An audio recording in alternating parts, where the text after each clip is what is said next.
So going to the duty holder regime, and the duty holder regime is based on the CDM regime, and this applies to all building control work, including domestic work. So there's a framework of duty holders: the client, the principal designer, designers, the principal contractor, and contractors. And duty holders are required to work together to plan, manage, and monitor design and construction work, and to cooperate and communicate. All duty holders should also be competent. So it's important to know what a client has to do, because one of the duties of a designer is to inform the client of their duties. So the client should have suitable arrangements in place to ensure the design and the building work can be completed in accordance with building regs, so effectively appointing the right people. Where there is more than one contractor on a project, the client will need to appoint a principal contractor and a principal designer.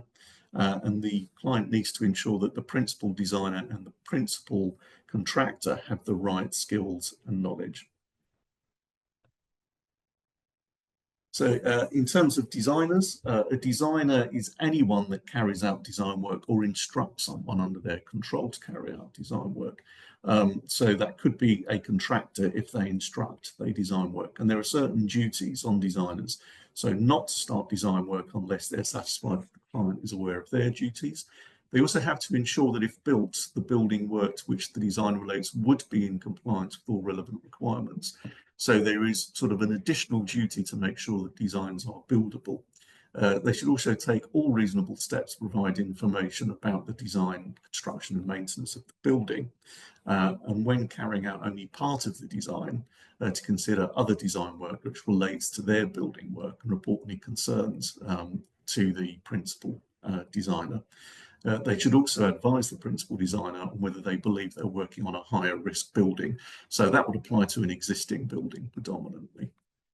Also, really importantly, if a domestic client fails to appoint either a principal designer or a principal contractor, then the designer in control of that phase or the contractor in control of that phase will be the principal designer and principal contractor respectively. What does a principal designer have to do? The principal designer is appointed to be in control of all of the design work and will need to plan, manage and monitor the design work, ensuring if the design is built, it would comply with building regs.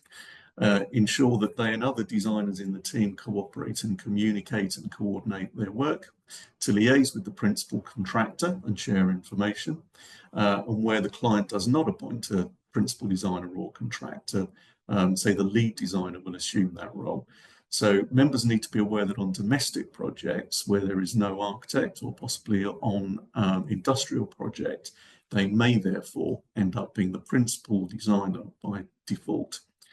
So just as a check, multidisciplinary work where an architect is appointed, it will normally be the architect who is the lead designer. Work up to planning, no, because the Building Safety Act only applies to building regulation work.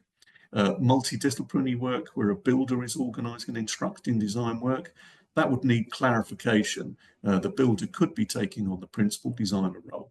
However, for minor structural works, such as forming openings in walls where there's no architect, then by default, the structural engineer will very often be the principal designer and be responsible for all building regulation compliance.